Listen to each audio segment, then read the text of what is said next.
the Rise and Grind podcast, episode 16, and it is my pleasure today to bring on Trevor Moore. I've known Trevor my whole life, basically, and oddly enough, we don't cross paths that much, even though Trevor just finished up a 25-year career in the golf industry as a golf instructor. He worked with the Medicine Hat Rattlers program. He's done so many things working with Notre Dame Academy in the golf world. And he's recently transitioned into the speaker coach space, if you will. I'm reading from his website right now, mental health speaker and resiliency coach.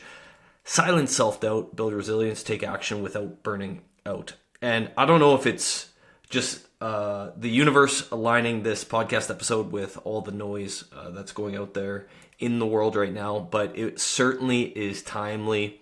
And I really appreciated the way Trevor not only pulled us through in this episode his journey of transitioning out of the golf business into his new role helping people and guest speaking, but also the amount of educational pieces that he dropped on this podcast. We went over an hour long. I think it was an hour and 15 minutes, and the time absolutely flew by. He educates very much so at a high level in this podcast, and I think anyone at any point in their lives or their careers can learn something from it. I know I certainly did. I was making notes like crazy, and I really liked the way he framed some of the tools that he shared.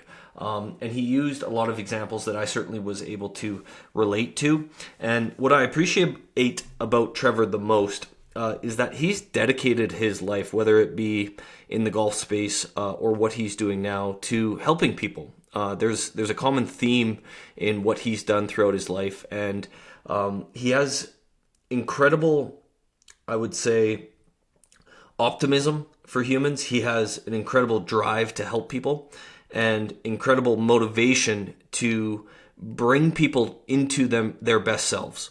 And he doesn't have a plug-and-play method, which personally drives me nuts with some coaches. They say, like, here's the formula, follow it, and you'll get X, Y, Z. What I really like about Trevor is that he has this array of toolkits, and he will apply whatever he sees fit based off of your specific situation. I think that's where the best coaches go, is they don't have a plug-and-play method. They're able to deploy whatever skill set they need in order to help that person sitting across from them the most. So I really hope you listen to this podcast intently and that you can pull some pieces to apply directly to your life, because I know for a fact that if you do, you'll be on the road to solving whatever problem you may have or whatever lingering thing that you may want to get rid of. If you apply what Trevor says in this podcast, I think you're going to be well on your way. And if you want to know more about Trevor, he has an awesome website, trevormoore.ca. He's a local guy. He's born and bred in Medicine Hat. He's been here forever. And these are the people that I like talking to. Get to pick their brains. Selfishly, I get to learn something along the way. But hopefully you, the viewer, can also pick up on some good stuff with these guests that I'm bringing on. So without further ado, Trevor Moore. Hope you enjoy Rise and Grind. All right, Rise and Grind podcast. I'm so blessed and grateful to have Trevor Moore as our guest this week. And it's crazy, Trevor. I was thinking earlier today about actually how little our paths cross, even though we're, I would say, in the same worlds a little bit, especially with your former career in golf. But how are you, man? How has the last few years been? Bring the listener kind of up to speed with what you've been up to and what you're currently doing.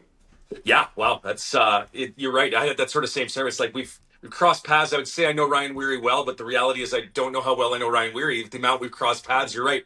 Being in the same circle, I think our Venn diagrams overlap so much, especially in, again, prior existences, right? Specifically, it's wild how little face-to-face interaction we've had, other than some banter back on social media and the odd crossing paths. But yeah, bring everybody up to speed. Obviously, just recently retired from the world of golf, left the PGA of Canada after 25 years. Which was a crazy leap for me. But, when you run a teaching and coaching academy for 25 years, it's time for something new. Just recently got out of the schoolwork as well. Obviously, I was working at Notre Dame Academy, heading the technical side of the golf academy there. That is no longer in the books. I've stepped away from golf. I'm now just specifically focusing mainly on my speaking and coaching. both have always been there. Both have always been big parts of my life, but I didn't really focus solely on them because my golf academy and golf coaching took such a big part of that operational time. And so last 90 days or a few months have been just, straightforward in the speaking and coaching realm. And it's been great. I love the work I do speaking and coaching and the people I work with, and really passionate about it. And I'm excited. It's a new change for me. It's equally scary and exciting at the same time. Man, I want to press on maybe like how 25 years is a long time. Yeah. And you obviously built a beautiful, awesome business in the golf world. And I want to ask you, like, when did you know, like, hey, maybe I should take this in a different direction? Did you feel like an obligation to stay in golf because you've been doing it for so long? Can you kind of walk the listener and myself, because I'm curious too, through that journey, whether it be a year or whenever you kind of thought that a change was needed in your life? Yeah, it's a kind of a funny story. It's kind of a roundabout sideways comes in. At the end of the day, I had not an awkward moment, a really interesting moment with my golf academy. Um, Maybe a year or two just prior to COVID. It was kind of strange. I had Okay. a lot of clients I've been working with for years, and I started noticing a trend, and that trend was that a lot of my clients were showing up for their golf lessons without their golf clubs. They were like, "Let's just do it over coffee in the clubhouse." I was like, "This doesn't make any sense to me." But I went with it and started going. I started realizing there was so much more focus on the habits, the confidence, the resiliency skills, and that side of the puzzle. And my clients saw it in me before I did. So I was still running under the golf coach Mm-hmm. title, but the reality was there was a lot of mindset coaching going on. And Sure. it's not surprising. That was kind of my specialty anyway. I mean, I made a good career coaching and teaching golf for 25 years. The reality is, I was not certainly the most technically qualified golf guy swing wise. I mean, I wasn't the kind of guy that nerded out on data and got really Sure. deep into the swing stuff. I was really a soft skills guy. I helped people take and squeeze every ounce of potential out of what they had and help them get their Mm-hmm. practice habits on place, their confidence up. And so my clients were seeing it before I was. And looking back at it, I laugh now that I didn't take the hint quicker. Then COVID kicked in, and COVID kind of became this like, in a perfect world, if your whole schedule was wiped clean, Mm-hmm. what would you do tomorrow? Well, that Mm-hmm. opportunity happened, right? COVID did it. It was like, clean it. Where do you want to go? So I had there was no holdback. There was no reason to not. I was like, I got nothing going on golf wise. I might as well dive into this. And I dove in, and it started to get real fun. I started to really enjoy it. And as soon as I started offering the habit, confidence, and resiliency coaching Mm-hmm. away from golf, it was funny because a few of my golf clients quit their golf. They're like, I was never in it for golf. I only took it because golf was the only gateway to access you for your other skills. And I was like, really? They're like, yeah, I still want to do the same program. I just want to do it. Can we do it at coffee shops? Can we do it on Zoom? So it was right there, right? It was underneath the surface. Like so many great opportunities, we often don't have our eyes open to. We're too close to it Yeah. to see it. Yeah, So, that's crazy because it was right in front of you. It's just was in a yeah, different industry almost. Maybe not industry is the right word, but your clients could sense it before you. It kind of smacked you in the face, right? 100%, right? And I was guilty of seeing myself only through the lens, like, and now I look back with a lot of my clients that are going through transitions, it's the same thing. It's like it's right there. Like you can't Mm-hmm. see it. But it's we often get so guilty of pigeonholing our skill set and believing that it's only relevant to a certain scenario. I mean, it doesn't matter whether it's coaching golf, whether it's marketing and sales. It doesn't matter what relationships are our currency, and the ability to Yeah. build connections and connect with people and get to know them. It's universal. It's a human thing. It's not a golf thing. It's not a business Mm-hmm. thing. So when we start to see our skills and realize that they're way more useful than we ever thought Mm-hmm. in way broader capacities, yeah, it shifted, right? So that was where I started to get more into it. It was kind of half and half going for a few years. And then I had Sure. this really strange moment because the speaking side of my business was getting really big as well. And I got a new agent just over a year ago, and he's been great. So speaking was kicking in a lot more aggressively. And I had sort of a really interesting moment in like June last year, which was the final sort of golf officially out. It had kind of been dwindling on the side, but I didn't want to let it go because I love the game so much. It's been Yeah. so good to me.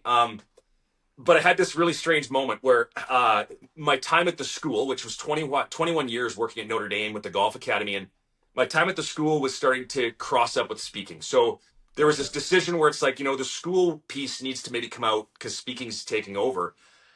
So I was arm wrestling with this decision, and in my headspace, it was like, "Not 21 years. That's just not the right time. Like I need 25. Like 25 is the right metric. I need a 25-year milestone, right?"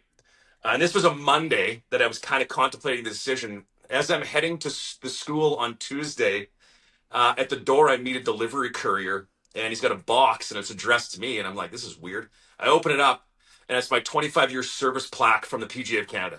Come on. We're like, well, there's the 25-year award I've been looking for. So it was like, yeah, I think the universe is telling me a Yeah. lot of really big things here. And that happened. I was a little concerned about letting go of it. I'm such a passionate athlete guy. Like I love working with the competitive athletes, and that was a piece I was kind of scared to miss. And then on Thursday of that same week, I'm kind of torn between the decision of letting golf go. And then I get an email from Medicine Hat College, and I end up taking on a position on Friday there as the health and wellness coordinator for the Rattlers, males Rattler athletes, which Wow. is literally, it's like, okay, so now I've got my connection with my athletes that I love so much that fires me up. I'm working with all different sports now. So yeah, by Monday, this thought came up. By Friday, it was like, and we're done. Uh, I That's can't not, crazy. I can't not do this. It's absolutely, it's happening, right? Yeah. So yeah, it was time for me to not put the foot on the gas. It was time for me to take my foot off the brake. Yeah, that's so true, It's man. the big thing. Holy shit. Yeah. Yeah, And and I'm making a few notes here because I want to circle back on a couple things there. yeah, But at times of change in people's lives, why why do we feel as humans, because I've certainly felt this a lot, and it sounds like you maybe felt the same as well, why do we want to retreat into comfort or just being like, hey, no, like this seems risky even though it's not on the other side of the fence, but why do we always want to be like, no, let's stay put, this is safe, this is comfortable, this is what people are telling me to do, but yet there's something in our soul pulling us the different direction? Why do we want to stay so comfortable? yeah. And there's a very simple neuroscience explanation for that, right? There's that little thing in our brain called the amygdala, which is the threat Mm-hmm. detection system for our whole nervous system. It has one job, and that one job is to scan our environment for potential threats. It's looking for things Mm-hmm. out of place, abnormal, routines that are not up to speed, changes of tone in people. And when we go into new situations, that amygdala fires up hard. Now, the amygdala is not the part of our brain that's designed for growth. It doesn't care if we grow, it cares that we stay safe. That's it. So it starts highlighting the fearful parts of the transition, and it Mm-hmm. convinces us that we're better to be safe and small than uncomfortable and big. So the amygdala takes over, the nervous system takes over and shuts us down. It's a simple thing. It's literally what the brain does. And it's the brain doing what it's supposed to do. It's just doing it too sensitively. The amygdala is supposed to let me know there's a bear on the hiking trail or there's a semi at the intersection. Like these are real threats. But when the amygdala, which is that smoke detector, when it becomes like that real sensitive smoke detector that goes off with burnt toast, Mm-hmm. it's like, dude, you're doing the right thing. You're just way too sensitive about it. Mm-hmm. That's the challenge, right? So often it's rooted in that sort of overactive nervous system that gets really hypersensitive and really tries to keep us small because that is safe from the amygdala's perspective. It has no logic. It's only emotion that lives in that part of the brain. So it takes over. And that's what makes change tough because we get uncomfortable. And then uncomfortable signals fear. And it starts to create this awareness of the fear. And then we retreat back to small and comfortable, which is Mm-hmm. why we like routines. We thrive for routines because they create consistency. Routines really set the amygdala into calm because everything's predictable. And that's what it likes. Our old existence, predictable. And the amygdala is happy there.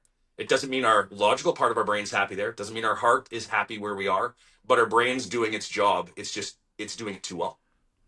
That's, I mean, we could end the podcast right there. That's such golden information, and it's funny. Like my mind, when I hear you say that, I always go back to golf just because it's Yeah, just it's a part of me. But there's so many microcosms in golf that kind of apply to my life, anyways, right? Like yeah, when yeah. you're saying that fear, going back to routines, it's like certain tee shots. I'm like, no, I've hit this a million times on the range. I know exactly what it's doing. But then in tournaments, I'm like, I want to retreat to what's comfortable. I want to do certain things that I like, and even though those results have not gotten me to where I want to get to, it's bizarre, right? Yeah, 100%, right? It's understanding that wiring of the brain, right? Yeah. So the interesting thing, and this is the real nerdy piece, you've opened a can of worms because when it comes to psychology, I am as big a nerd as it gets. But the interesting part of this puzzle, and this is the human brain in general. I'll go into this in an even deeper scope in a moment, but The human brain in general, the amygdala, everybody's got it. Everybody, that's a Hmm. threat detection system. It's about the size of your thumb or about the size of an almond in the middle of your brain. Again, it's that threat detection system. But life is operated by the prefrontal cortex. That's our logic, our time management, our emotional regulation, task initiation. Our executive functioning skills live really large in the front of our brain. But the irony of the human brain is this: when the amygdala starts to get hyped or get amped up, it starts to pump adrenaline and cortisol into the system. And what it does as a part of the safety mechanism is it starts to log the prefrontal cortex offline. It makes parts of it not accessible. And now you imagine you're in a stressful or challenging situation. We so desperately need that Hmm. portion. Yet the irony is we haven't regulated our nervous systems. We're trying to fight through things that aren't there. It's a lot like trying to send a document to a printer that's not on the same network. Doesn't matter Sure. how many times you hit send, it won't read the result. So when the nervous system gets heightened, we try to logic, but logic isn't available. Hmm. And we go back to emotion, where if rather than educate, if we make our first effort to regulate, because when we regulate, we have access to everything we have available. It's amazing how often when we're regulated, we already possess the tools to make the decisions, to be courageous, to be uncomfortable, to lean into the awkwardness, to try new things. So Hmm. it's regulate before you educate. So Um, regulation basically brings everything back online in the prefrontal, it essentially. gives you full access, right? Yeah. Now all of a sudden you're like, this is what I got. The tools are there. I know Hmm. how to manage this. I can initiate. I'm good. But it's when we get out of our window of tolerance, we start to see that nervous system really dysregulate. It starts logging things off, and it does that on purpose. Like that's actually what happens, and there's a reason. And I'll give you an example. It's called thought consolidation, right? If I'm in a room watching a keynote speaker Hmm. and I'm loving the keynote speaker. Like I'm just hanging on his every word, loving the slides. And he pops up a slide and it just blows my mind. It's amazing.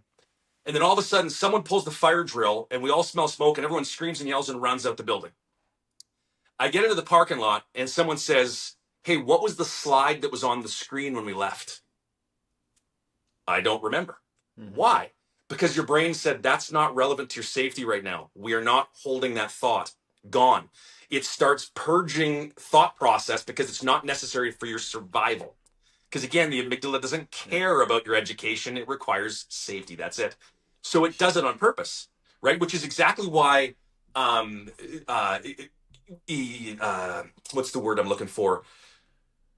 People who witness or see traumatic events are Yeah. often not great in recovering reliable information because only bits and Hmm. parts of reality exist because the amygdala was on fire. So they only take bits and pieces and parts and they lose the order and the flow and the reality. We've all been there in an argument with Yeah. someone, right? Where by the end you're like, did I say that? I said that. When did I say that? No, that was before you said this. You've all lost the ability to piece it together because you're both dysregulated. I've heard even like for eyewitness accounts, people can not only miss things but totally make up stuff that really, in hindsight, didn't really happen. It's bizarre, right? 100%, Yeah. right? Because and that's exactly what happens, right? So that's that scenario is that really needing us to regulate that nervous system. Like when we are I like to work on what we call the window of tolerance. And the window of tolerance is this point in our day. Imagine on a scale of 1 to 10. Like 1 being checked out, gone, 10 being like below your top. We've all been there, we've all seen people there. Now, that's dysregulated up or dysregulated down. When we are dysregulated up to 10 or down, amygdala's taken over, prefrontal cortex non-existence, we're in trouble. Hmm. But there's a nice little window in the middle. Let's just say, for example, just to keep it simple, let's say between 4 and 6. At 6, you're appropriately up, like you have a little adrenaline, you're about to compete, you should be a little nervous, a little anxious, like you're appropriately there, but Yep. you're fully in control, you're fully composed. We've all heard people say, "Oh, the athlete, he crossed the line. He went from 6 to 7." 7 is now dysregulated territory. He's not fully controlling what's going on. He feels like he's up and amped up, but he's overly amped up. He's Hmm. out of his window of tolerance and he's lost full brain capacity. In the window of tolerance high, you're still good. Cross the line, in trouble. By the same token, down, we can retreat, we can isolate, we can disengage, we get bed rot, we thumb through our phone. That's getting down. Same thing. A down dysregulation shuts off the brain the same way an up dysregulation does. They are the same people, although those two things look so different. Way different. It's the same thing. It's both dysregulation. It's two people outside of their window of tolerance The symptoms look dramatically different, but what's going on in the brain is identical. Nervous system's taken over, they've shut down, fight or freeze. That Mm, is what has happened. So interesting. our job is to live our lives as much as we can in our window of tolerance, because we have full brain capacity to lean into our discomfort, to challenge ourselves, to grow, to feel safe failing forward. Everything is good. Our job's to really manage our window of tolerance. Now, once we identify that the window of tolerance exists and how it's important to the whole grand scope, our job is to try to live in that window of tolerance as much as we can, and also identify the warning signs that we're falling out of the window. Mm, So when I coached college golf for 9 years, I never rode a power cart. One of the few coaches that wouldn't ride power carts. I would rather get on the ground and walk with the players side by side. Very simple reason.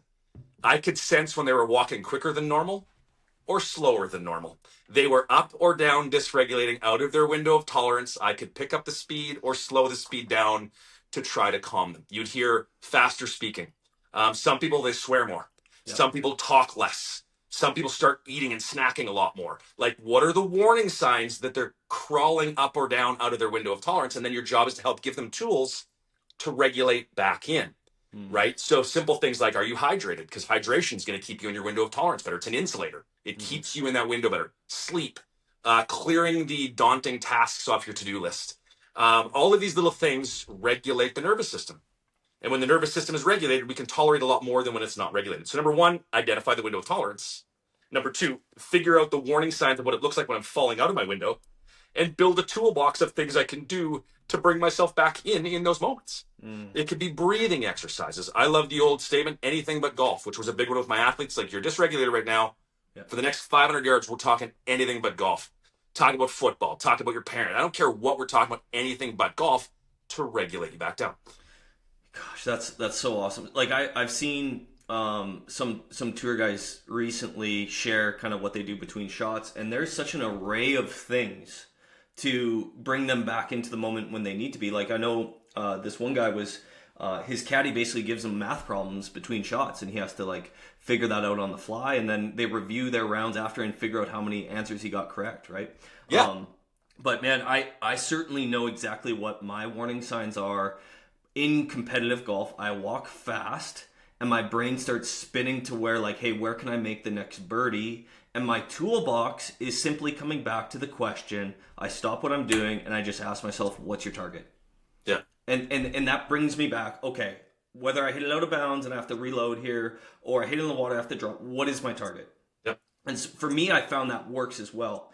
Yeah. My question to you is, when you have a client, whether it be in golf or in life, maybe they're facing a decision, struggling with something, how much of your job is educating versus giving people tools? Is there obviously a mixture of that, but what comes first? Yeah, it's well, what comes first is awareness. We cannot change, adjust, monitor anything that we don't identify exists. So the first step is always awareness. So for example, we might spend 2 weeks working together and we're going to change nothing. We're just going to be aware of everything. What did you notice? What happened? Oh, I get worse later, but maybe that's because I hadn't snacked. My blood sugar has gotten out of whack. Bingo. Blood sugar balancing is an insulator that helps you manage your problems better. Hydration, breathing. So we start to have to, first of all, become aware, because the interesting thing is, where do we go next? It depends on the person. Because the thing that we need to remember is there's up and down dysregulation. People will have a tendency to be one more than the other, Sure. but they will display both. So as an example, the up dysregulator, we all have seen them. They will lose their mind until the adrenaline and cortisol wear off, and they go into complete exhaustion, and then they down dysregulate and they get isolated, they don't talk, and they're done. They're typically an up dysregulator, but when they up dysregulate too long, the pendulum will swing to down dysregulation. Now, a down dysregulator, which is interesting because down dysregulators get applauded their whole life for their mental toughness. It's like, checked out is just as bad as blowing up. Like, you're actually, so a lot of times people don't realize down dysregulation exists, or down dysregulators don't understand why they're calm. Why am I not? You're not calm. You're numbed out. You're absolutely like, you need to be 4, which is calmed in the window of tolerance, not 2. 2 is great if you're going to sleep. You're not sleeping right now, right? And 7 or 8 is good in an intense moment running from a bear. So Sure. we first of all need to understand like what our regulation tendency is, right? A down dysregulator. I'm a big down dysregulator. I'll check out, isolate, stop talking as much. That's an indication to me that I'm dysregulated. But the same thing's happening in my brain as the up dysregulator who's chucking clubs, kicking bags. We're in the same boat, but we Mm-hmm. look like two different challenges. Same challenge. Interesting. Same challenge. This isn't here. Amygdala's taken over. Nervous system is in trouble. Both are just different responses, but the same neurological problem. So what we do next is figuring out what your tendency is, which is why everybody's toolbox for their window of tolerance looks so different. Mm. Mine, as a down dysregulator, I need to walk faster. I need to swing harder. I need to do jumping jacks, box jumps, aggressive exercise to get up. To And up elevate your regulator. elevate Yeah. up Yeah. into my window. I'm coming at this from a whole different way than the up dysregulator who's like, I'm going to breathe. I'm going to say mantras. I'm going to do meditative sounds. I'm going to do stretching, not explosive exercise. I'm going to walk slower. We're both doing the same thing. We're just coming at it from a different angle depending on our tendency. So that's why you see this huge arsenal of things that you can apply they're not all universal. What is your tendency and which direction are you coming from and where are you heading will determine the strategy you employ. You're going to go most often to your tendencies and you're going to find you're going to use the same tools more often. But for me as a down dysregulator, I need a ton of ways to bring myself up. But I still need a few to bring myself down because if I dysregulate too much, eventually the pressure valve releases and I up dysregulate. Sure. So I do need some on both sides, but I need to be far more aggressive. My problem exists in the bottom end way more than the top. If you see me at the top end dysregulated, it's because I've been down dysregulated for a long time. It's not a standalone thing. It's never my go-to. It's an outcome after sustained, right? So that's why you see these toolboxes. That's that old quote, if the only thing you own is a hammer, everything looks like a nail. Yeah. And when it comes to like preparing ourselves mentally, if everything looks like the same problem, we just tend to think the one solution for the problem. No, not at all. We need all kinds of tools here. And everybody's toolbox is going to look different. Everybody's going to employ different things, right? I'm currently working with a football player because sense awareness, in essential oils and that stuff can start that nervous system regulation. So spicy scents, minty scents will elevate and start to elevate that nervous system. Floral scents will calm it. Spicy and sour foods will spike it. Sweet and savory will bring it down. So a person who's a huge up dysregulator in like a counseling session, for example, in a counselor's office working with youth who are really dysregulated because of trauma, you will often see that they will have a thing of sour candies and they will also have a bowl of like dark chocolate. And it's like, if this person is checked out, we can't even get words from them. It's like, here, have a couple candies. And eventually that spike and it starts to alert us a bit. And then they might engage a little more. Or if they're really high, the dark chocolate can bring them down. Sense. So back to this football player, he really feels at different times of the game he needs different things. Like he's a slow starter, needs to get amped up early, but he finds that when he gets overwhelmed, it's the other way. So he has two sweatbands on his wrists and he puts essential oil on it before the game. One is a mint scent and one is a floral scent. And part of his pre-routine before the snap and getting online is to smell the wristband that he feels he needs to bring himself into balance. Because it starts to send that nervous system. Now, none of these little things fix everything, but it's often the overlapping of small things that start to make things happen. So there are so many things. When you watch professional athletes and you see them doing all of these things, they're not by accident. They're regulation tools and they're ways to bring and calm and refocus the mind, right? Like you said, when you notice you're walking quick and the mind starts future tripping, it gets out there and you're like, whoa, back in. Yeah. Exactly, right? It's that acronym I use, WIN. What's important now? That's all that matters. Let's win right now. What's important now? To clear the whole system, regulate my nervous system, and hit this shot as good as I can. And I'll hit it better with a regulated nervous system. Right. So calm. That's all. At least you're stacking the deck in your favor to hit it properly. Yeah. That's exactly because it's really that's I love that visual because it is. There's nothing guaranteed that you do all the things right and get the right result. Nothing.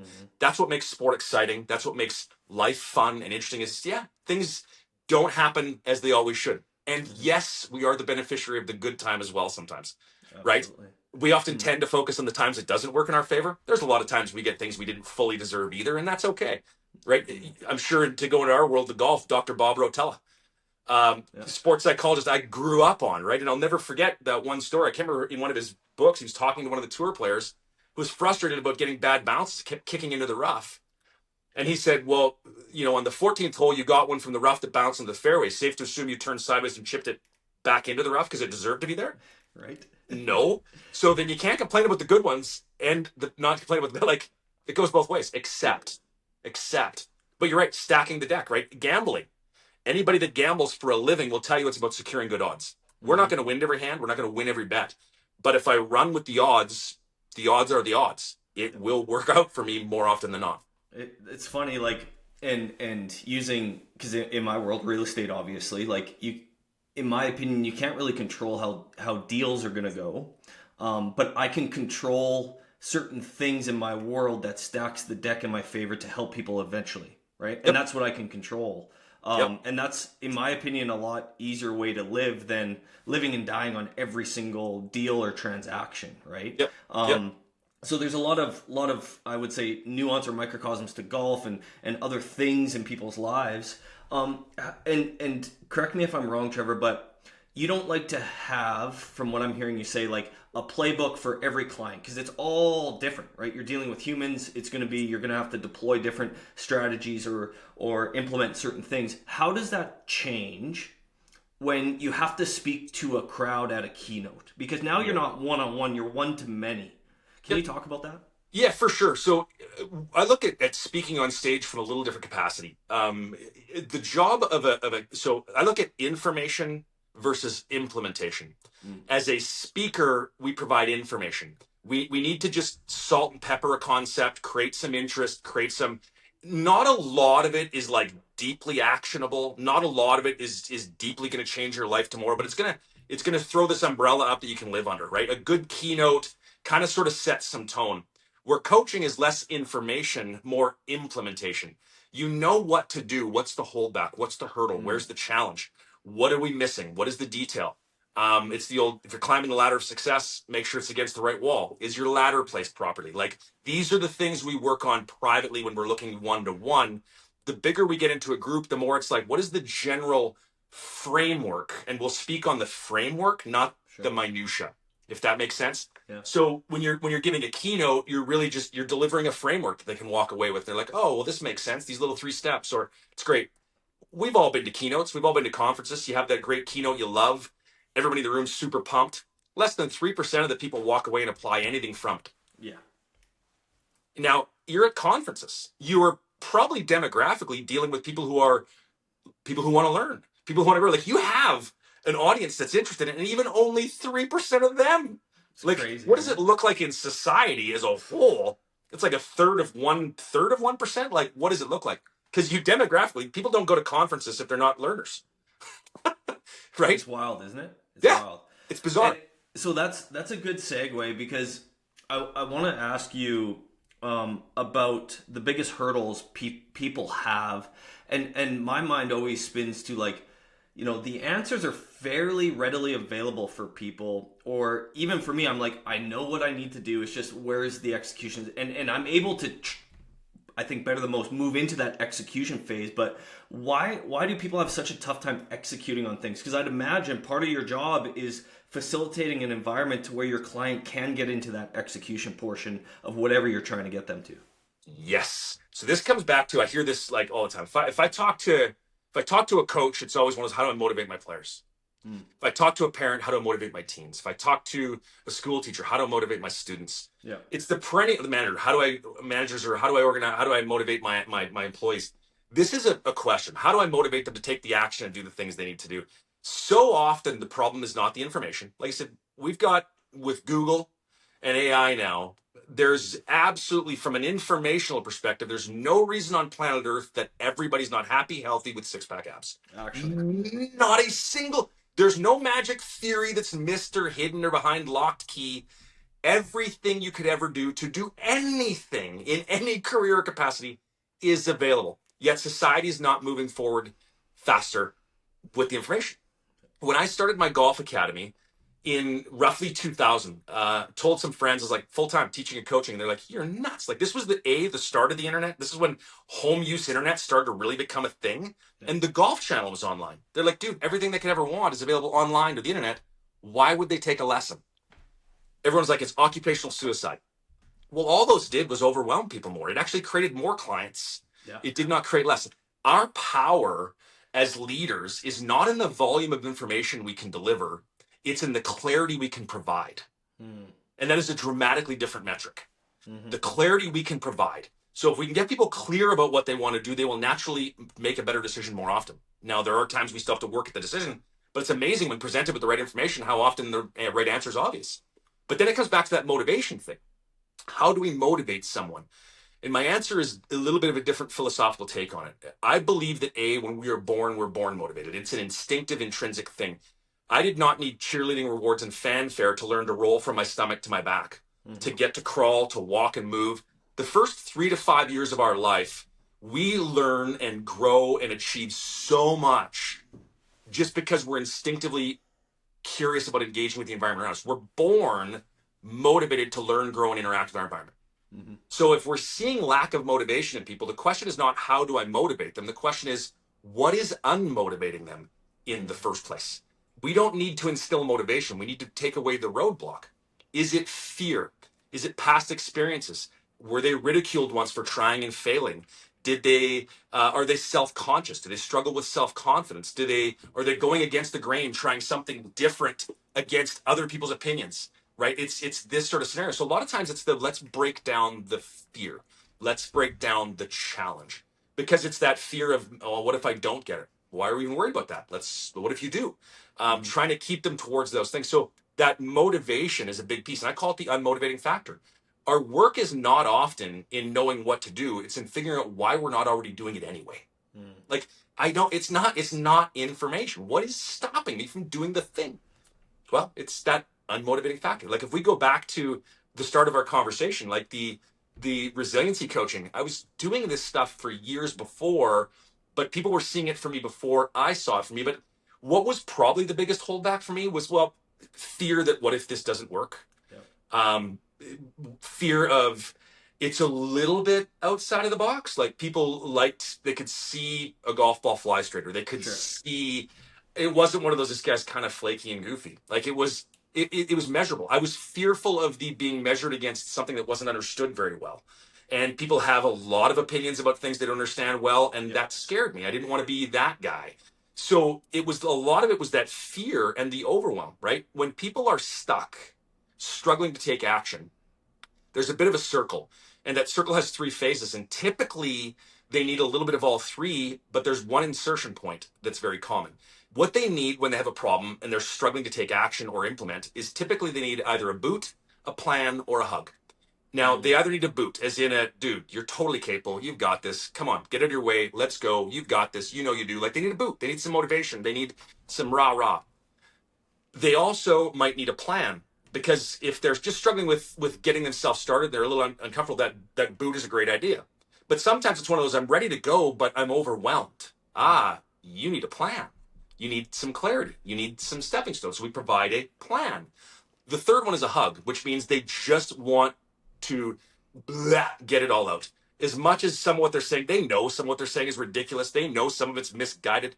They're venting. And eventually we've all been there. We vent ourselves into oh, there's the answer. Okay. Yeah, right. They just needed that proverbial hug, the chance to think out loud without fear or judgment and let people end their brain. So there's this boot, plan, or hug. Generally the scenario is if we jump in and we jump into the wrong one first, we're in trouble. Mm-hmm. I'm a solver. So my first reaction is to go in and give them the plan. And they're like, no. But it's logical, it's simple, and they still won't do it. It's because they didn't want a plan. They wanted a hug right now. They just wanted they wanted you to listen. Or they were overwhelmed and wanted the plan, or they wanted the boot. So the key is to understand when you're looking at these people, where's the breakdown? Where's our entry point into this problem? They need a little of all 3, but one of them is what they're really looking for right now. How do I meet that need? But when you meet that need, calms the nervous system. They're open now. Now you can move into a different phase if you need.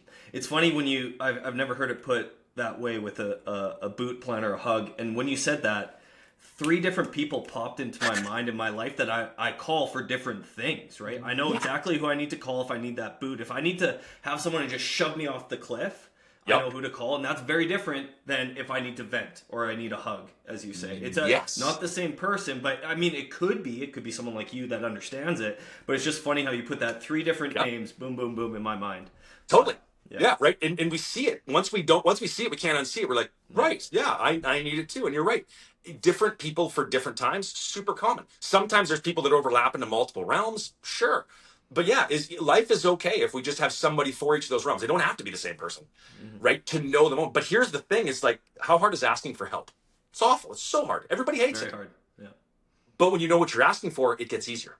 Mm. And when you're able to go, I am really overwhelmed right now. I need you to help me clarify my path forward and help me create a plan. Mm. You know you need the plan. Ask for the plan. Vocalize what you need. Not, I'm struggling right now. Then they're like, does he need a boot, a plan, a hug? What does he need? Like they're trying to throw darts at a dartboard blind, and they're going to miss too. But when we can verbalize in our own head and to others what exactly it is, like, I am really struggling with my thinking right now. I need someone to help me sift through my thoughts and figure out which ones are factual, which ones are just over dramatized Sure. right now. Can you help me? I just need someone to listen for a moment. Great. Or I know I can do this. I've got a plan. I'm just struggling. Help me get out of the gates. Like, so when we get better at identifying internally, we get better at being armed to ask for the right information as well. And that also increases the success rate of the times we do ask for help, which makes it easier to ask for help again. Yeah. So it's still hard. Asking for help's never easy, but we can again stack the deck, take Yeah. care of things, identify our own need. Do I need a boot, plan, or hug? Where's I got to go first here? And that's what I'm going to ask for. Not just help. I'm going to ask for one of the three. Why do you think? Because I know with the challenges I've faced, the toughest part for me is like spitting the words out of my mouth that I need some help, or telling someone, hey, I think I have this problem. I know I have this problem. I'd like to solve it. Because usually I know what my journey needs to look like. It's just me spitting it out of my mouth, and I feel so. I don't know if it's ego coming into play. I'd like to hear your thoughts of it, but I know that if I struggle with the initial reach out or the initial verbalization, I know a lot of people probably do as well. Where does that friction come in? Yes, great question. So let me flip the question back to you. I want you to think of a situation where things were going well in your life and you were feeling real good about it, and you're like, oh, this can get even better if I ask for help. Did you have trouble vocalizing it then? Probably No. not. You probably got the words out. So the nervous system created some chaos, Mm. created some confusion. You were just not fully settled. A lot of times we know the answer. It's that nervous system regulation. Because if we do it in one setting and not in another, then it's not a problem with doing it. It's a problem why it's not happening. Mm. Right. So when you think about asking for help, when it's going well, it's always easier to ask for help about, hey, this is going well. How can I amplify this? Yeah. It's easy to get the words out. It's easy to ask for help. We're really calm. But when we're kind of fumbling ourselves, it becomes one of those, well, what if I ask a question and someone looks at me like, how do you not know that? You've been in business this long. You don't know the answer. Like this fear of maybe I'm the dumbest guy in the room, and we get scared to ask and we start to retreat because this is outside of my world. You know what I mean? So a lot of times it comes back to that. If we struggle to find the words in some settings and not others, look at the nervous system first. That brain is not fully smoothly functioning. There's some back and forth between the amygdala and it's not quite settled. And unsettled can be simple things. Just learning, just even something new is enough to set that amygdala off, right? Any sense of discomfort. So in a lot of cases, that's sort of the scenario. You have to always figure out or find out what the specific nature of the challenge is. But that's the first thing I would look into would be, well, tell me what the times it isn't hard for you versus the times it is, and what's the difference in those two settings. And you'll probably find that one setting you feel far more confident, empowered, you feel in control, you feel real good. The other one, you're like, I'm a little uneasy already. I don't want to ask something stupid and feel weirder about this. Like, so a lot of times it's that, again, the unmotivating factor, the spike of the nervous system that makes it a challenge, right? Which is why in any line of work and in anything, I think the importance of mentorship is so big. Yeah. Because mentors are not networking. Mentors are about belonging. It's a place where I can speak without judgment, and I know nobody's judging what I say. They're like, I've been there. I get that. Oh, I had that thought. Like a sense of belonging. When I belong, I know I can speak my truth to my brain, and they'll go, well, I'll challenge you on that thought, and I'll give you this. Belonging matters. And that's where a mentor is so important, because they allow you to think out loud without parameters. Mm. And then you have that chance to, in the number of times I've talked to mentors, and I thought I was the only person on planet Earth going through a challenge. And then they start laughing. They're like, dude, that's been my Yeah. whole life. I've navigated that. Here's what, yeah, no big deal. That's the power of a mentor, right? Yeah, it's so powerful, and where my mind goes to is not only a mentor and or a community of like-minded people. Yep. And what I would encourage listeners to do is like you only get to a mentor or a community of like-minded people with similar challenges if you have that trigger point of maybe identifying a problem or asking for help. Because I'd imagine, because I went on your website earlier today, there's like book a discovery call, and I was thinking like how many people get to this page and they're just like, nope, no, I'm not doing it, not going there, and they continue on to struggle, right? Yep. And 100%. I think it's like a person's trajectory in life comes down to those moments where they click on the discovery call and they get to meet you, or they do say to their spouse, hey, I've noticed this within myself, I need some help with this, right? Yep. And I do think when you get on the other side of those challenges or spitting it out of your mouth or clicking on that discovery call, in hindsight you're like, well shit, I should have done this a long time ago, right? Yes. 100 times, right? It's confirmation bias. Yeah. It's like you buy a new car because you like that car, but then when you buy the car, all you see at every intersection is more of that car. You're like, Yeah. they've always been there. Always been there. You had your confirmation bias lit up and you're like, now I see it. And that's the funny thing. I'll go back to like when my wife and I were first trying to have children. We had a miscarriage with our first one, our middle one, sorry. We had a miscarriage in the middle. And at the time, we were devastated. Yeah. And at the time, it was like, it felt so lonely. Like, it felt so awful. Yeah. And then I had two really, really good friends. They're like, yeah, we went through one as well. Yeah. What? What? Like, it's amazing how getting it off your chest and giving it oxygen is sometimes game-changing enough. Game-changing enough. When you start to realize you're not alone. This is not a you problem. This is not something you've done. This is not abnormal. Many people get it, right? And having those people to talk with, like when you have a good mentor or a good support group, I always say the difference and the power in those is that I can now share my story. I don't feel like I'm having to explain my story. And there's a big difference. Yeah. Even though someone may be willing, but they're like, well, why did you do that? Well, why didn't you do this? Well, now I feel like I'm explaining myself. I need people that are like, I've been there. Let's talk. Like, I don't want to have to explain myself. That's not why I'm here. Then I feel judged and I don't feel like I belong. Where a good mentor or a good support group allows you just to share what's in your brain without that fear, without that judgment. And you're right. So many people do it. And once they do it, they're like, probably should have done it sooner. Yeah. That's the irony, right? And a lot of it, I like to think of our brain plays tricks on us and we kind of confuse fearless and reckless as being the same thing. Like, if someone said they were going to skydive and jump out of a plane, it is arguably a reckless activity. Sure, to some people, what a reckless thing. You got children. What if it goes wrong? Reckless means you've ignored all the possible challenges and gone forward in spite of them all, just turning a blinder to anything. Like a guy that says he wants to skydive, he's going to go up, he's going to rent a plane, pack his own chute and jump. That's reckless. Yeah. Fearless doesn't mean the absence of danger. It means I've risked and calculated and I've mitigated anything I can, and I'm willing to take the risk knowing I've done the best I can, to use your terms, to stack the odds in my favor. I can live with this. I can proceed fearlessly. Fearlessly doesn't mean nothing will go wrong. It means I've planned against everything I have control of. That's fearless. But we confuse fearless and reckless, and we get scared to be reckless. But don't confuse a fearless decision with a reckless one. Did you think through it? Have you looked at the risks? What are the challenges? What happens if it does go wrong? How do you regroup? Can you? Once you've covered off the basis, it's like, yeah, I guess I can move forward fearlessly. Yeah, that's a different route. Yeah. Fearless and reckless aren't the same. Big difference there.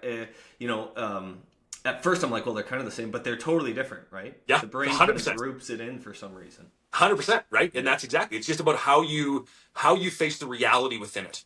It doesn't take the absence of the danger away. It's just, what have I done to mitigate the damage that can happen here, and how have I done that? And yeah, to take it back to golf, it's like, picking your line with your tee shot, right? It's like, do I take it a little over the corner with the driver, or do I take a hybrid to the corner? Like, which way do I go? Well, the real answer is the only bad decision here is indecision. Hit your driver on that line. If it's wrong, oh well. Hit your hybrid on that line. If it's wrong, oh well. But at least tell me you committed to the shot. Because then tomorrow you know what the right decision was, you get there. Yeah. Right? It's crazy. Like, for whatever reason too, I did this when I was giving up my corporate job, moving into the real estate space full time. And I remember I just took a blank sheet of paper. I was wrestling with this, and I just thought like, okay, what is the worst case scenario here? I have a whole page. Let's just detail out the worst case scenario. And literally, I couldn't really put anything other than, well, I would just go get my old job back. And when I saw me write that down, I'm like, well, why wouldn't I go into this new realm or make Totally. this shift, right? So I Totally. think hopefully listeners get some tools out of this to maybe spur them on to get them closer to that decision. Yeah. I want Trevor to maybe dive into a bit of your business. I have a few questions for you personally Yeah. as well. How do you handle the responsibility of, I would say, such a noble task of helping people in their lives? Like, I'd imagine you have some days where you have different clients with such big problems in their life, and then you get done with that day. What does that look like? How can you move on and be a productive husband, father, et cetera, et cetera? Yeah, it's challenging, right? Mm-hmm. Some of my client work is like super exciting and fun, and we're Yeah. pursuing great things. But I mean, I've had clients that were terminally ill, and we were walking through the Mm-hmm. last 2 years of trying to stay present. And it's like this is tough. People looking at getting rid of their corporate job and starting a business. There's some pressure there. It isn't anything. It's there's pressure in anything, right? There Sure. is when you know what you're doing. I mean, it's like a I stand and you look at a tour pro trying to hit a 3-footer that goes left to right downhill to win the U.S. Open. I don't understand how they handle the pressure. To them, they're like, dude, this is just what I do, Yeah. right? A fighter pilot, how do you handle that going into battle? It's just what I'm trained to do. It's what I do. So the pressure, sometimes, a lot of times we see the pressure, it looks different from the outside looking in, right? I was talking to Adrian White. I'm not sure if you're familiar with Adrian White, LPGA tour player. Okay. Um, and we were talking one time, and one of her mentors had said when she walks to the first tee, and she uses it, and I use this all the time going on stage. And it's such a simple statement. It reminds me that don't worry about the auxiliary fear of what's going on. Just do what you can and be you. And she was taught that when she walks to the first tee and tees up the ball, she steps back, takes a deep breath, and she says, because I'm Adrian White, and this is just what I freaking do. Like, how do you do it? I don't know. It's just what I do. An officer. How does a fireman run into a burning building? I don't know. It's just what I do. They don't have the same fear as the people on the outside looking in. So Gotcha. let's not measure the fear that other people are bringing in. It's like you didn't see it, so it's not there. If that Mm. makes sense. Yeah, So when absolutely. I go on stage, it's one of those. I'm Trevor Moore, and this is just what I do. And I really have to operate. I mean, in these capacities, it's one of those. As a coach, it is hard sometimes to not carry the pressure and the weight just Mm-hmm. because of the depth of some of our conversations. I deal with people who are through addiction and trauma, Mm-hmm. and it's heavy, which is really driven in the important necessary piece of personal care. I need to book transitions. I mean, it was different with golf where I could go from one client to another client to another client. This is like there's a limit to the number of clients I can take in a day. Mm-hmm. And there's a limit to the times I have to put between clients. I need time to debrief and take my own stuff and go for a walk before I come back to the office for the next client. And so it really comes back to just managing that compassion fatigue and trying to make sure that I'm taking care of myself. Because if I can take care of myself, I can take care of others. Mm. And that's that big piece for me is helping manage my personal self. When I'm settled, those things aren't as impactful. And I use the term insulators. Insulators are things that we install in our life that they're not going to fix our problems, but they're going to make sure our problems stay small enough that they're fixable. So, for example, if I'm hydrated versus dehydrated and I face the same problem, the hydrated version, because I have better mental clarity, will handle it Mm-hmm. better. Yep. I will stay far less amped up. I will handle it better. If my blood sugar is spiked or it's low, or if it's balanced, will help me. So if my blood sugar is out, if I'm well rested, I will handle a problem versus if I'm not well rested. If I'm overwhelmed versus if I'm calm and clear. So these are little things that they're not going to fix my problems, but they're going to make sure my problems are fixable. They allow me to stay regulated in a place where I can be calm, comfortable, and move. So there's a lot of need in my world for my insulators. There is for everybody, but I fixate very heavily on my insulators because when my insulators are in place, most things in my day are manageable. I can handle them. I can logically move through them. Usually when something's challenging for me, it's because I'm missing insulators. I haven't been out, I didn't Mm. move, didn't get some sunshine, didn't get my walk in, those Sure. kind of things. So a lot of times it's that insulators, the little things that matter. It's amazing how much better life is when we're hydrated, fed, rested. um, those just make life easier. They Right. don't make life perfect, but they make life easier. It's like not one of those things by themselves makes a difference, but if you group 10 or 12 of them together, then there you go. Yes, exactly, right? Like I had an athlete that struggled. Their blood sugar was a huge factor for them. Like they would see peaks and valleys in their round of golf, and the only way they would combat it would be a double burger and a Coke at the turn. And be like, how about maybe life would be better if we had snacks routinely to the golf course, like trail mix and a piece of fruit and things that were decent, and we had them regularly. So we tried it, but what happened was forgot to eat them because it wasn't in the habit. So then what we did was we put a highlighter in his bag. And when you tee on the first tee box to get your scorecard, every third hole, you're putting a highlighter mark through the box. So that when you go to mark your score on a highlighted one that's, score, handful of trail mix or banana or protein shake, you can't miss them. The highlighter says it's the time to snack. And it balanced the blood sugar out. And then suddenly there was less peaks and valleys in the day and things seemed a little more manageable. Didn't run for the cheeseburger at the turn because didn't feel that hankering to fill this void. Little small adjustments can make a huge difference. Small adjustments to our insulators have a profound impact. Although their point is not to have a profound impact, they're having a multiplying impact. But it is amazing. I've never had any of my problems in my life get worse because of a good night's sleep. Right? I've never woken up and said, well, that was the stupidest thing I ever did. Yeah. No. Right? I think, and my biggest crutch, and this is more of removing what I thought was comfort, but and I've talked about this lots, but just alcohol. And I know other people have crutches that they think they're doing good by consuming or doing these things, Yep. whatever they are. But then when you remove them, you're like, yeah, there's no scenario here where this actually helped me at all. Yeah. So For sure, right? And that's the thing is that like so many of the things in our life are neither innately all good or all bad. It's the tendency or the use or the MO behind them, right? Like I'm not a drinker, and for the same reason, it's like it just doesn't serve me. There's really I've I've yet to find value in it for me where it's like my day was better because of it.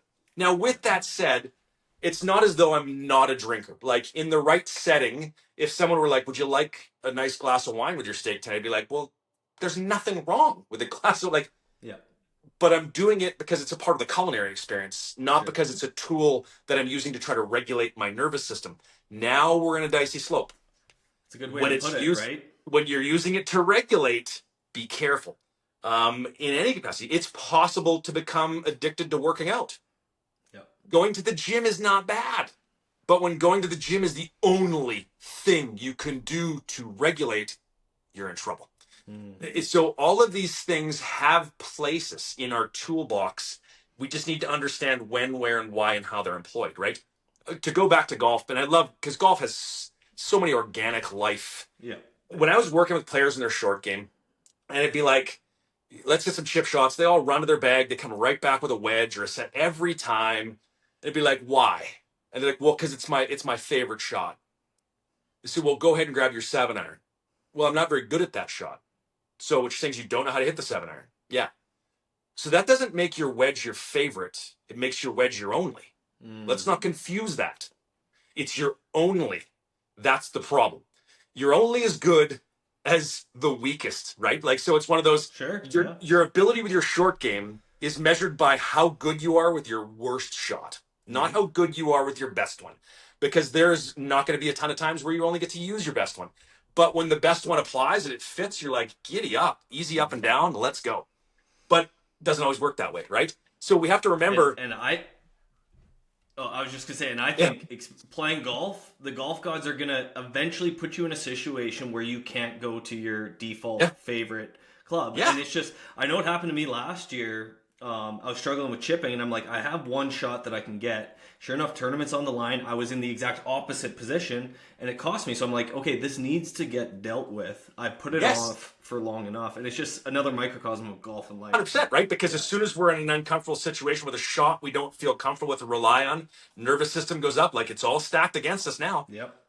If you have not been able to pull this off half decent without some stakes on, we're in trouble now, right? So when it comes to these tools, like, yeah, I mean, sleep is great. Can you spend too much time in bed? Absolutely. If sleep is your only way to handle stress, you're in trouble. So again, it's the toolbox. It can't all be a hammer. We need all kinds of Mm. tools.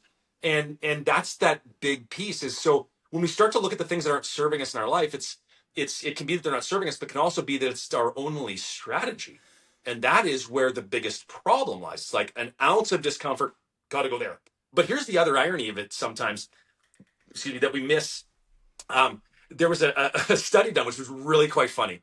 They talked about, it was a bunch of people who smoked, and they had really gotten deep into why is it so hard to smoke. And they're like, I've realized that it's like 2 to 3 times a day, I get to get out of my office with my coworkers and smoke, and we socialize, we connect, we bond. These are my people. I can totally appreciate that. They're scared to quit smoking because they're scared to Yeah. lose fat. But when science went back and studied the group, the focus group, they're like, what is a smoker doing? Let's take away the nicotine, the chemicals, everything. What are they doing? They're doing deep rhythmic breathing for 15 minutes, surrounded by people they like, feel safe with in a community. And they're It, outside.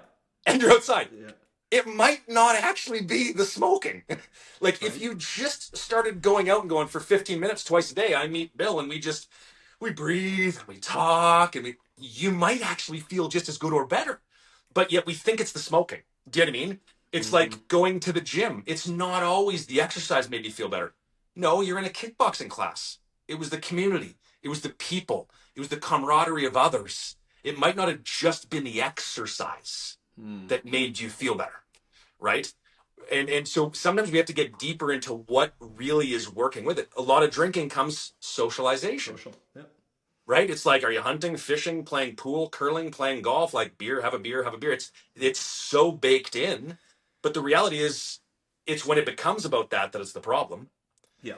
You can still get everything you need out of it by doing it the other way, Sure. right? And I think some of the fear, and I felt this too, which turned out not to be true, shocker.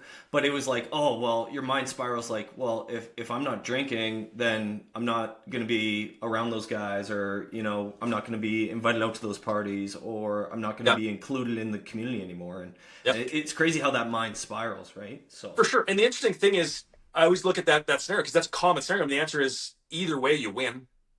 Because if the people that stopped calling you, your bond wasn't correct. anything but the booze. Yeah. Those that keep calling you, you realize it didn't matter. It wasn't. Doesn't So matter. it's one of those, it actually sorts itself out. Be happy either way. Yeah. The phone keeps ringing or it doesn't. No big deal. I will find a new tribe. Yeah. Let's roll. It's going to work out either way. Yeah, yeah, so true. I want to get in. I know this is almost an hour. It's crazy how time flies. I want to get into a couple more things with you, Trevor. Yeah. Because right now, middle of September, a lot of shit going on, and I had this realization a couple days ago. I was on Twitter, X, whatever you want to call it. Obviously, people know what happened in the States, and like, I couldn't fucking stop looking. And like, I proactively got off it, and then I went back for more. And I felt, and what I want to ask you is the role that social media can play on mental health and feeling, at least for me, when I get off social, sometimes I feel like shit. And I wonder if that's a trend with your clients, how much you address that, or maybe some proactive things that maybe you could share about the pros and cons of consuming content that's really not, I would say, in our best interest.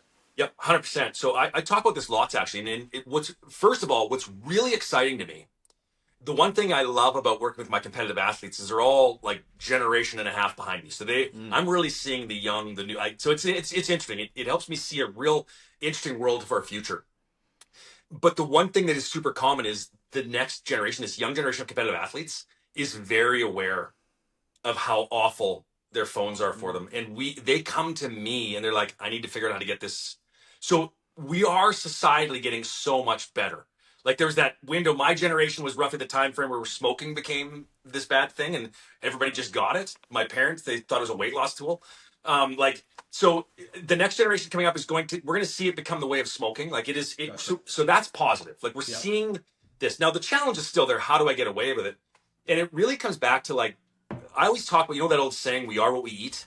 Yep. And we all know what it means. We all know what they're saying. And it's true, but I think it's such a short-sighted statement because the reality is it is not we are what we eat. It's we are what we consume. And eating is only one way we consume. The people we're around, we consume their energy. The things we see, we consume. The things we hear, we consume. So we need to take the we are what we eat methodology and take it 4 steps deeper than we actually are. We're taking it way too surface level. It is we are what we consume. We know it to be true with food. We need to start accepting it's true with everything I take in and consume in any capacity, which means our ecosystem, our environment matters. We're also not a victim of social media. This is the thing that we need to remember, Yep. is that we have the block, the mute, the silence feature. We can tool our social media experience to be far more conducive to what makes us feel better. Sure. We often just don't. Do you know what I mean? It's not the phone necessarily, it's our ability to draw the boundaries of the phone and also get the phone to work for us. Algorithms are a powerful thing.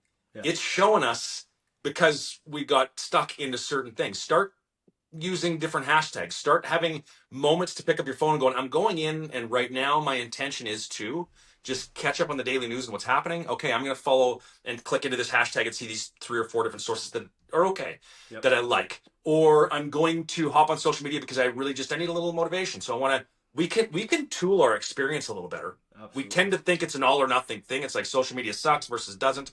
There's as many great things on there as there are bad. If we source them out, we're just letting the algorithm do the work. We're allowing ourselves to be victim to the phone and social media when the reality is we got more control than we think. I get it though. I mean, I don't take the control I should either. I get it. It's hard.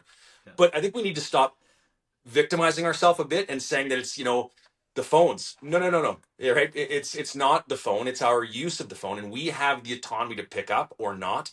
It's about intentional, right? I want to share a really funny story about a client of mine. It was really cool.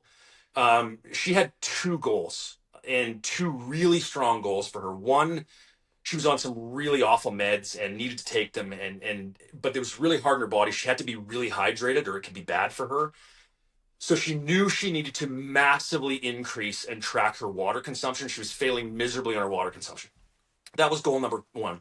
Number 2, because she was sick, because she knew time was limited, she wanted to be more intentional with her phone use. She knew it was there, but she needed it because it was communicating with people, FaceTiming. That was important. It's like it had so many valuable things. Social media was important because she needed to share with people things that were happening. Like, so it was this, how do I get away from the phone, but also employ the phone?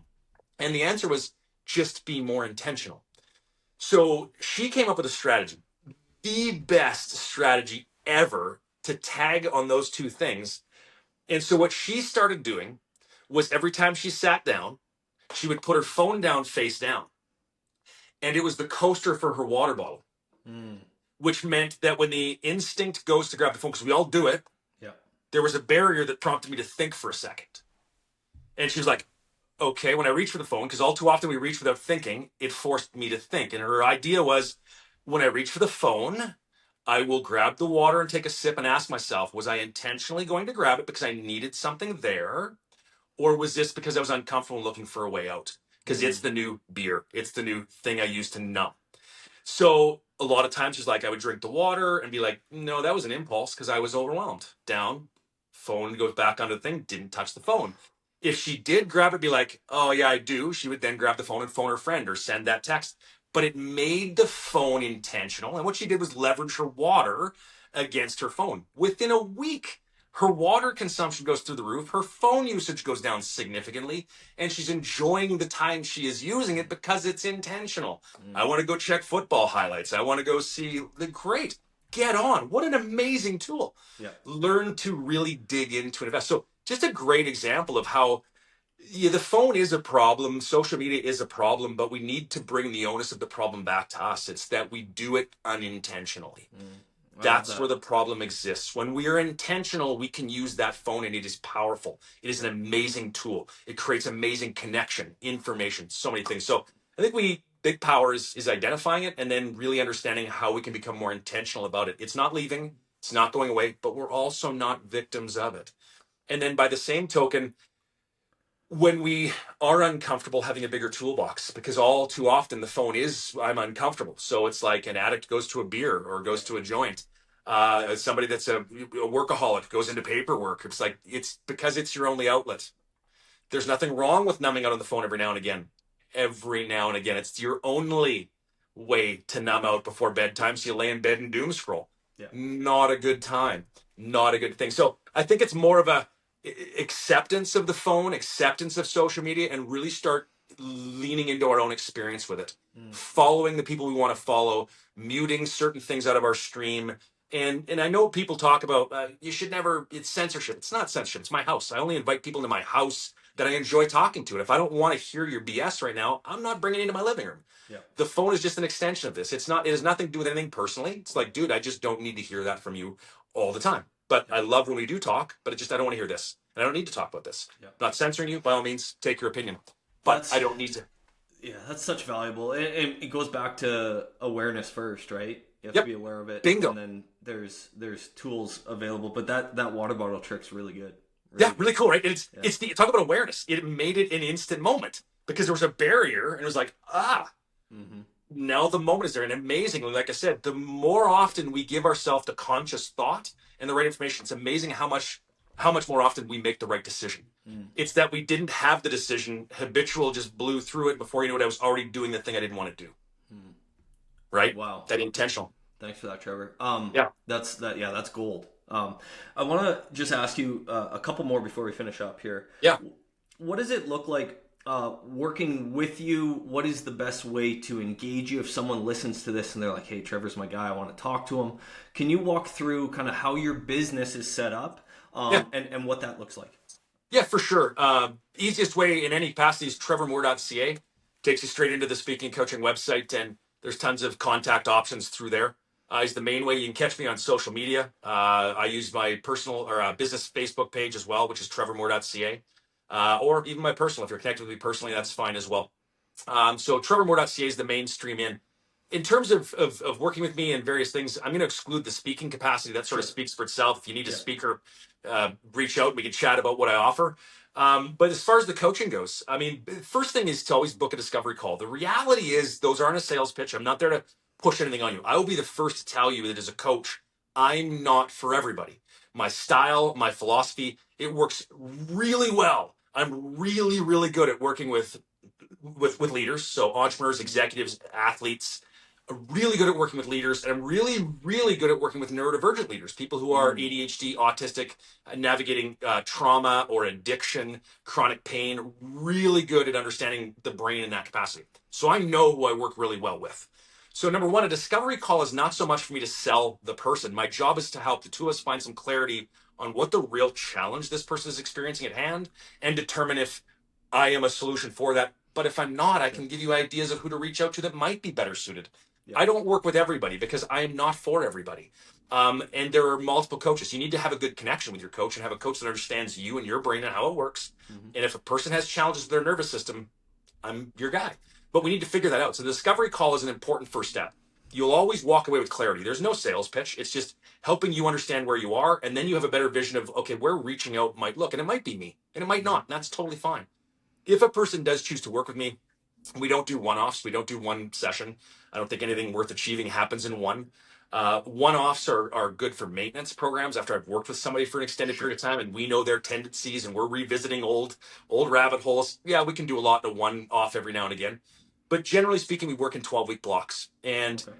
you would work with me once a week in a private setting. We get together for 30 minutes once a week and we walk through a variety of things. Obviously, working through once we've discovered what the challenges are and where we're going to work, we work through our calls each week, and our calls are really simple. Number one, we start by celebrating because there's always Mm. something to celebrate. And I'm not talking victories on a scorecard or dollars and cents in a business. I'm working with entrepreneurs. I'm talking victories as in, you know what? My morning was awful. I had a really challenging client. I was rattled. Usually my whole afternoon would have went downhill, but I took the afternoon at lunch to regroup, had a good lunch, went for a walk, and took some time to myself, and my afternoon was amazing. Those are wins. Like the Yeah. opportunity to have regrouped and reconnected and found out when you're out of your window of tolerance. So we celebrate wins, and there always are wins. Then from there, we look at what are your insulators? What are your 3 to 5 things that you've committed to yourself that are critical? That no matter how bad the world is burning around you, you have control of. There's nothing in the world that stops you from drinking regularly. Nothing that stops you from getting sleep or getting like you're fully in control of your insulators. Are you taking charge of those? What's working for you this week? What's not? Let's adjust what we need to get a little better with, but we work on the insulators. That happens every week. Then we move into the big stuff. What came up for you this week? What is the challenge? What's new? What'd you learn about yourself? What's really eating you up? And we work through finding perspective on that current challenge and move forward. So that's kind of the process we walk through on a regular basis. Typically by the end, depending on the nature of what we're doing and how it worked, we can then go into a maintenance program, and that's different for everybody. Some people it's a monthly, some it's once a quarter, whatever it is. Some still want to go weekly for a while, but maintenance, and you need a little less touch point. But that's kind of the general scenario. And the idea being that helping people silence that inner critic, get through that self doubt and that overwhelm, help them build stronger resiliency skills. So when the day does unravel, they don't fall off the rails too quickly. And then number three, when they do start to put action in place, it isn't one of those aggressive, do everything, no stone unturned, crash, burnout, dive, get aggressive, start crash. Let's stabilize this a little bit. Let's just get some habits and routines and small steps in play that'll help you stay a little more consistent. And I always talk about building habits that are sustainable, not habits that are successful, because the successful ones are the sustainable ones. Right. So it's not about doing it today. It's about, can I do this every day? No, then this isn't the habit you should be working on yet. You're building habits that you can do every day. And until it is happening all the time, or it is happening regularly, we're not ready to add more and add more and add more, right? Be like golf. You can't make 12 swing changes. Make one. Let's see how the dust settles. And then let's make the next one and let's figure that out. But got to go one at a time. Yeah. And that's that big piece. So. I'd imagine that's why it's important that it is like a 12-week journey, because I'd imagine, you have some clients where after 4 weeks, they probably think they got it. And you're like, just wait. Just wait. 100%, right? It's the guy standing on the 50 tee box going, swing change is really working. I got it all dialed in. Here comes the triple. Yeah, it's coming. Like 100%, right? It's always going well when it's going well. That's never the problem. It's one of those, let's wait till it dips. And that's where the value is. A value in a coach is not when it's going well. They are helpful. But I always say a coach is like that co-pilot of a plane. The most overpaid person on the planet Earth until they're needed. And then they're the most underpaid person on planet Earth. Right? Like that's having coaches and mentors. They're the least important person when it's going well, the most important person when it's not. And it's one of those, let's prepare for when it's not. That's where we get stuck. Right? Oh man, That's awesome. Well, I appreciate your time, Trevor. It was so good catching up. Any closing thoughts or anything maybe that I missed or you wanted to touch on? I mean, no, not at all. I mean, I guess other than the fact that I think the biggest thing that I see with most of my clients, and specifically the ones that have the most success, are the ones that spend the time learning how their brain, their nervous system works. Because when you are empowered with an understanding of how the amygdala, prefrontal cortex, adrenaline, cortisol, how these things affect your system, there becomes a strong why for the things you're doing, right? It's one of those, that's why walking in fresh air settles me. Oh, that's why deep breathing settles me. It's not just one of those, well, people say it works. Positive imagery, it works. Well, why does it work? Because it does this. It regulates the nervous system, brings I get it. So I think the biggest thing that people find is that everything changes for them when they start to understand the brain. They realize they've been working against their brain rather than with it. Once they understand how it works, it's more a case of steering their brain than moving their brain, right? So really get good at understanding how your nervous system impacts everything you do and how it shows up. And that's a big, big starting point for many people, because when you can start to understand the role that plays, you start to really see the path forward. That's awesome. That's a great way to end it, Trevor. And maybe we do some more later on down the road where we specifically talk about certain things, because I know there's so much there, so much to dive into. There's tons of great areas we can go deeper on any of those things. Yeah, for sure. Well, I just want to acknowledge you, Trevor, because whether it be from your golf world or to what you're doing now, you're just an advocate for wanting to help people live a better life. And I think that's a very noble journey that you're on.